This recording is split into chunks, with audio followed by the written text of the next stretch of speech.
السلام علیکم ورحمۃ اللہ وبرکاتہ۔ لاسٹ ویڈیو میں ہم نے آیت نمبر 83 کو کمپلیٹ کیا تھا۔ اب شروع کرتے ہیں آیت نمبر 84 سے۔ اعوذ باللہ من الشیطان الرجیم، بسم اللہ الرحمن الرحیم۔ اذ حمزہ ذال زیر، اذ ذال کی آواز کو ہمیں سافٹ رکھنا ہے۔ اخذنا، وَإِذْ أَخَذْنَا، نا کو کھینچ کر پڑھیں گے کیونکہ یہاں پر الف مدہ ہے۔ الف مدہ کا مطلب ہوتا ہے الف جس سے پہلے زبر ہو۔ وَإِذْ أَخَذْنَا مِيثَاقَ، می کو کھینچیں گے کیونکہ یا مدہ ہے۔ یا مدہ کا مطلب ہے یا جس پر جزم ہو اور اس سے پہلے زیر ہو۔ اگین یہاں پر الف مدہ اس لیے اس کو کھینچیں گے۔ وَإِذْ أَخَذْنَا مِيثَاقَكُمْ، لا میں بھی الف مدہ ہے اسی لیے کھینچیں گے۔ لا تسفکون، کو میں ہے واو مدہ۔ واو مدہ کا مطلب ہے واو جس پر جزم ہو اور اس سے پہلے پیش ہو۔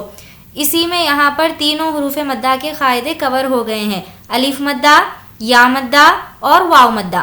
ان تینوں کو ہمیں کھینچ کر پڑھنا ہوتا ہے۔ وَإِذْ أَخَذْنَا مِيثَاقَكُمْ لَا تَسْفِكُونَ دِمَاءَكُمْ، ما کو کھینچ کر پڑھیں گے کیونکہ یہاں پر مد ہے۔ دِمَاءَكُمْ وَلَا، لا کو کھینچیں گے الف مدہ۔ وَلَا تُخْرِجُونَ، جو کو کھینچیں گے واو مدہ۔ وَلَا تُخْرِجُونَ أَنفُسَكُمْ، یہاں پر اب ہمیں اخفا کرنا ہے، وہ اس لیے کہ نون ساکن کے بعد حرف اخفا میں سے فا ہے، اسی لیے نون کی آواز کو ہم ناک میں چھپائیں گے۔ انفسکم، یہاں پر غنہ ہوگا۔ غننے کا مطلب ہے کچھ دیر ناک میں آواز کو روکیں گے، وہ اس لیے کہ میم ساکن کے بعد میم ہے۔ میم ساکن کے بعد اگر میم ہو تو وہاں پر ادغام شفوی ہوگا، غنہ کر کے پڑھیں گے۔ انفسکم من دیارکم، نون ساکن کے بعد دال ہے اسی لیے یہاں پر اخفا ہوگا، نون کی آواز کو ناک میں چھپائیں گے۔ دیارکم، اب یہاں پر میم ساکن کے بعد اگر میم ہوتا تو ہم غنہ کرتے، میم ساکن کے بعد با ہوتا تو وہاں پر بھی غنہ اور اخفا ہوتا۔ یہاں پر میم ساکن کے بعد ثا ہے تو یہاں پر ہوگا اظہار شفوی۔ میم ساکن کے بعد با اور میم کو چھوڑ کر اگر کوئی حروف آ جائے تو وہاں پر ہمیں اظہار کر کے نارمل پڑھنا ہوگا، جس طریقے سے ہم نے یہاں پر پڑھا تھا۔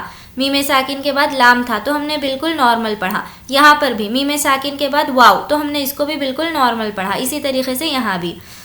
من دیارکم، ثم، میم پر تشدید ہے غنہ کریں گے۔ ثم اقررتم، یہاں پر بھی اظہار شفوی نارمل پڑھیں گے۔ اقررتم وانتم، یہاں پر اخفا ہوگا، نون ساکن کے بعد تا ہے۔ وانتم تشہدون، دو کو کھینچیں گے واو مدہ ہے اور اب ہمیں یہاں پر وقف کرنا ہے اس لیے نون کو ہم جزم دے دیں گے۔ تشہدون، ثم میم پر تشدید ہے اسی لیے غنہ کریں گے۔ انتم ہؤلاء، ہا کو اور لا کو کھینچ کر پڑھیں گے کیونکہ دونوں پر مد ہے۔ تقتلون، لو کو کھینچیں گے واو مدہ۔ انفسکم، یہاں پر بھی نون ساکن کے بعد فا ہے، غنہ کریں گے۔ انفسکم وتخرجون، جو کو کھینچیں گے واو مدہ۔ وتخرجون فریقا، قاف کو میم سے ملائیں گے اور میم پر تشدید ہے اسی لیے غنہ کریں گے۔ یہاں پر ایک اور قاعدہ ہم سمجھ سکتے ہیں، وہ یہ ہے کہ تنوین کے بعد یا نون ساکن کے بعد یا واو میم نون، ان چاروں لیٹرز میں سے کوئی لیٹر آئے، جیسا کہ یہاں پر تنوین کے بعد میم ہے تو اب ہمیں یہاں پر غنہ کرنا ہوگا، اس کو ہم ادغام یرملون کہتے ہیں، یہ قاعدہ ادغام یرملون کے نام سے جانا جاتا ہے۔ فریقا منکم، میم ساکن کے بعد میم ہے، ادغام شفوی ہوگا، غنہ کریں گے۔ کم من دیارہم تظاہرون علیہم، یہاں پر اخفاء شفوی، میم ساکن کے بعد با ہے اسی لیے ہمیں غنہ اور اخفا کرنا ہوگا۔ انہی آیتوں میں ہم نے سمجھا ہے ادغام شفوی، میم ساکن کے بعد میم ہو تو غنہ کریں گے۔ اخفاء شفوی، میم ساکن کے بعد با ہو تو بھی ہمیں غنہ کرنا ہے۔ میم ساکن کے بعد با اور میم کو چھوڑ کر کوئی اور لیٹر آئے تو وہ ہم اظہار شفوی ہوگا اور اس کو بالکل نارمل پڑھا جائے گا۔ علیہم بالإثم والعدوان، یہاں پر بھی ہمیں غنہ کرنا ہے، جیسا کہ ہم نے یہاں پر قاعدہ سمجھا تھا تنوین کے بعد یا نون ساکن کے بعد. یہاں پر نون ساکن ہے، نون ساکن کے بعد یا واو میم نون ان چاروں میں سے کوئی آ جائے تو اس کو ہم غنہ کر کے پڑھیں گے اس طریقے سے. یا اب ہمیں یہاں پر جھٹکا دینا ہے، وہ کیونکہ حمزہ ساکنہ کے پڑھنے میں جھٹکا ہوتا ہے. وَإِن تو کو کھینچیں گے، واو مدہ ہے. وَإِن يَأْتُوكُمْ أُسَارَىٰ تُفَادُوهُمْ وَهُوَ مُحَرَّمٌ عَلَيْكُمْ إِخْرَاجُهُمْ، را کو کھینچیں گے، إِخْرَاجُهُمْ. افتؤمنون، یہاں پر بھی ہمیں جھٹکا دینا ہے کیونکہ حمزہ ساکنہ کے پڑھنے میں جھٹکا ہوتا ہے. افتؤمنون ببعض الکتاب وتکفرون ببعض. یہاں پر ہمیں جیم ہے اس لیے وقف کرنا ہے، تو با عین ضاد زبر بعض ببعض اس طریقے سے وقف کریں گے. دو زیر کو ہٹا دیں گے اور ضاد پر ہم جزم دے دیں گے ببعض. فما جزاء، زا کو کھینچیں گے کیونکہ مد ہے. جزاء من یفعل، من، جو قاعدہ یہاں پر ہم نے سمجھا تھا ادغام یرملون کا، نون ساکن کے بعد یا ہے اس لیے ہمیں یہاں پر غنہ کرنا ہے. من اس طریقے سے. غنہ کا مطلب ہوتا ہے ناک میں کچھ دیر آواز کو روکنا.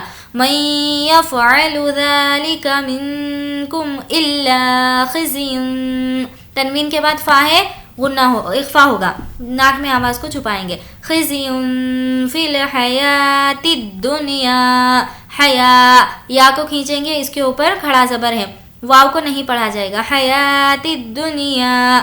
ویوم القیامت، یو کو نہیں کھینچیں گے کیونکہ یہ واولین ہے. ویوم القیامت یردون، دو کو کھینچیں گے، واو مدہ. یردون الی، لا پر مدھے کھینچیں گے، الی اشد العذاب، عذاب. وما اللہ، لفظ اللہ کو ہم یہاں پر پر پڑھیں گے کیونکہ لفظ اللہ سے پہلے زبر ہے. وما اللہ بغافل عما، میم پر تشدید ہے، غنہ کریں گے. عما تعملون. اولئک، واو پر کوئی حرکت نہیں ہے اس لیے اس کو اسکپ کر دیں گے. اولئک الذین، نون کو شین سے ملائیں گے. اولئک الذین اشتروا، واو کو لام سے ملائیں گے. تروا الحیات الدنیا بالآخرہ.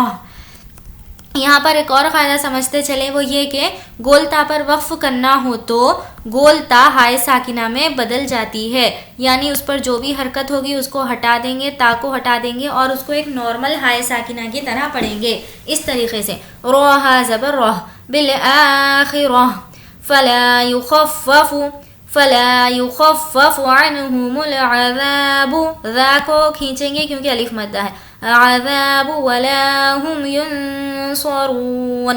یہاں پر اظہار شفوی ہے، میم ساکن کے بعد با اور میم کے علاوہ کوئی اور لیٹر ہو تو ہم اس کو اظہار شفوی کہتے ہیں اور وہ نارمل پڑھا جائے گا. رو کو کھینچیں گے کیونکہ واو مدہ ہے اور یہاں پر وقف کرنا ہے اس لیے ہم اس کو جزم دے دیں گے. میں امید کرتی ہوں کہ آپ کو یہ سارے قاعدے سمجھ آ رہے ہوں. قاعدوں کو سمجھنے کے بعد جب آپ قرآن مجید کی تلاوت کریں تو ذرا غور و فکر کے ساتھ کریں تاکہ آپ یہ قاعدوں کو قرآن مجید پڑھتے وقت اپلائی کر سکیں. انشاءاللہ اگر اس طریقے سے پڑھیں گے چند دن تو انشاءاللہ تجوید آ جائے گی. اور اگر آپ کو کوئی بھی طرح کا ڈاؤٹ ہو تو آپ مجھ کو کمنٹ سیکشن میں پوچھ سکتے ہیں، انشاءاللہ میں جواب دوں گی. ملتے ہیں نیکسٹ ویڈیو میں. اللہ حافظ.